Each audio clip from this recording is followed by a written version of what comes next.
Minimalism was a huge lifestyle movement that took the internet and the world by storm, infiltrating news feeds with this distinct simplicity. But today, the trend is categorically in decline, and even the pillars of the movement have acknowledged that its peak has come and gone. So, what happened?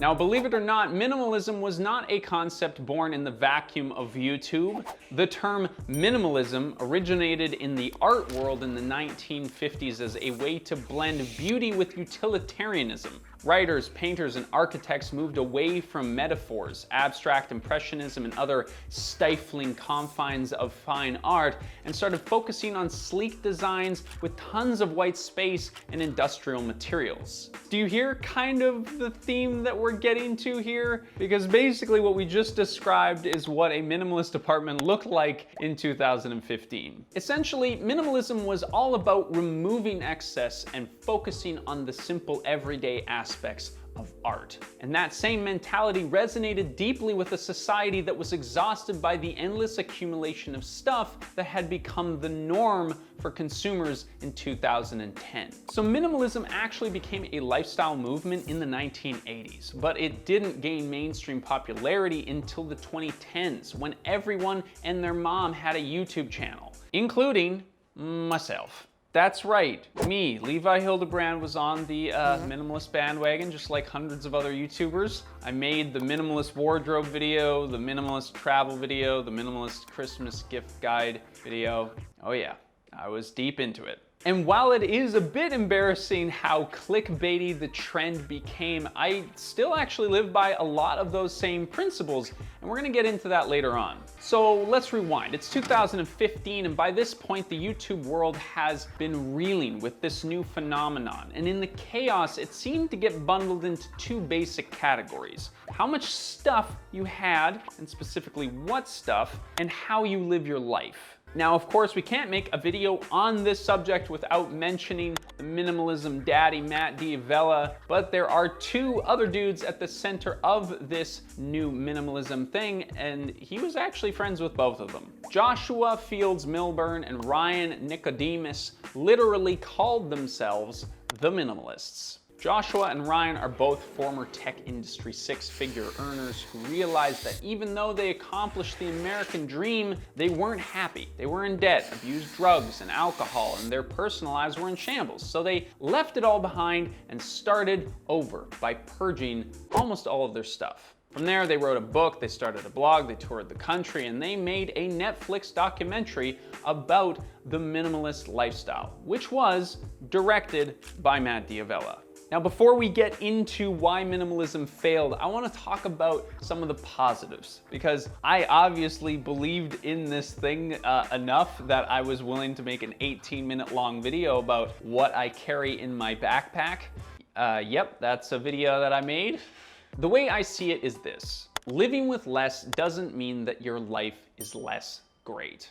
A clutter-free home frees up your time and brain space to focus on the things you really care about. Being a minimalist also means that you're a conscious consumer, which is going to be better for the wallet and for the planet. Instead of relying on swiping a credit card to give you that dopamine hit, you can live an experience-based lifestyle. My wife and I haven't exchanged traditional gifts in like over 5 years. We share meals, we go on trips, and we share those experiences together. The concept of minimalism can also be applied to other areas of life instead of just being about what you own, though, too. During the heyday of mainstream minimalism, we also saw the rise of minimalist financial gurus, minimalist fashionistas with their capsule wardrobes, minimalist wellness coaches, productivity hackers, and the list goes on. At its best, minimalism is about living an intentional life instead of being a mindless consumer.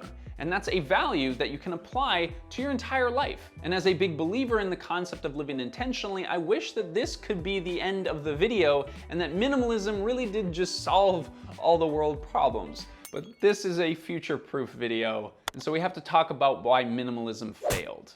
Minimalism didn't do well during the pandemic. When you're stuck at home 24/7, the options to experience something or anything are pretty much limited to what you can order off Amazon. And that's pretty much exactly what happened. Even before the pandemic, people discovered a downside to extreme purging. Some people regretted getting rid of sentimental objects or practical things that they could have used down the road and then had to rebuy them. The hyperfixation on Instagram-worthy minimalism, which author Kyle Chayka calls superficial minimalism, spread outside the home too. Coffee shops, Airbnbs, upscale clothing stores all kind of adopted this stark, sleek aesthetic, and everything just started to look really generic. The pandemic turned people's focuses into the home, where they were spending all of their time. Homeowners started tackling all those home projects they'd been putting off, which led to redecorating and, coincidentally, the return of maximalism.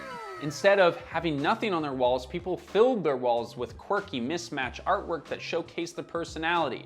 Emphasis on colors and textures and unique knickknacks is a huge part of this style. In the home design world, the message was clear. Maximalism was back, which meant that minimalism was out. But as we have said, minimalism is not just about the way that you decorate your house. So a shift in home decor trends is not the only reason why the movement failed.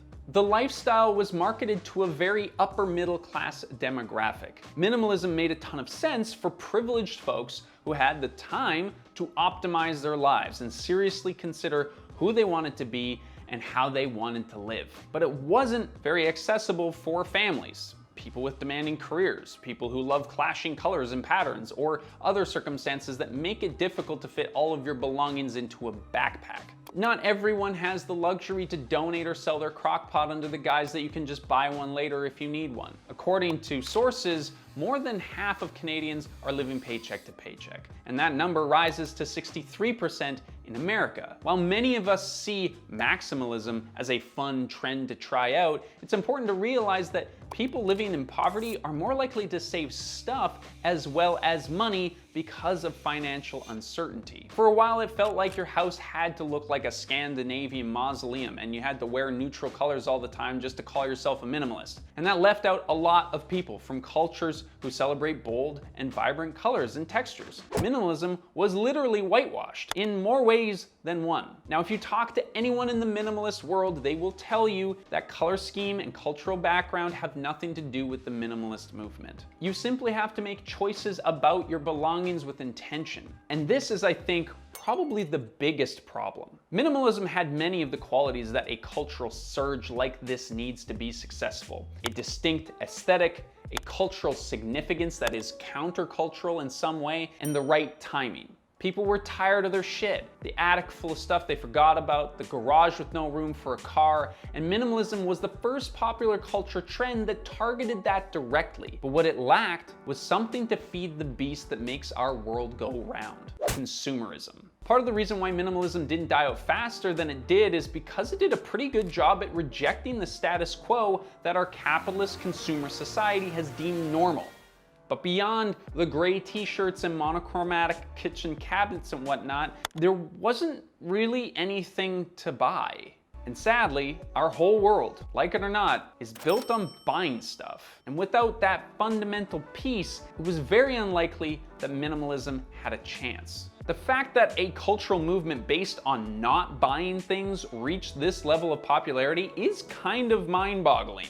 And for a moment, people started to see that buying stuff endlessly wasn't sustainable in more ways than one. And quite honestly, I think it is the mindfulness piece of minimalism, or the intentionality part, that everybody kind of forgot. Changing the way that your brain reacts to that advertisement or that comment from a friend is extremely difficult. And if we were going to fight the billions of dollars that corporations spend trying to get us to buy stuff every single day, we were going to need more than a really clean apartment to convince us not to. So in some ways, I wouldn't say that minimalism has failed, because in a sense, we always just kind of knew that capitalism would win. And for many people, including myself, minimalism was a really good thing. Seeing and hearing from all these people that they also felt anxiety around their stuff, that they also hated shopping, was a sudden validation for me that I didn't need to buy more things. So no, minimalism is no longer trending. Matt Diavella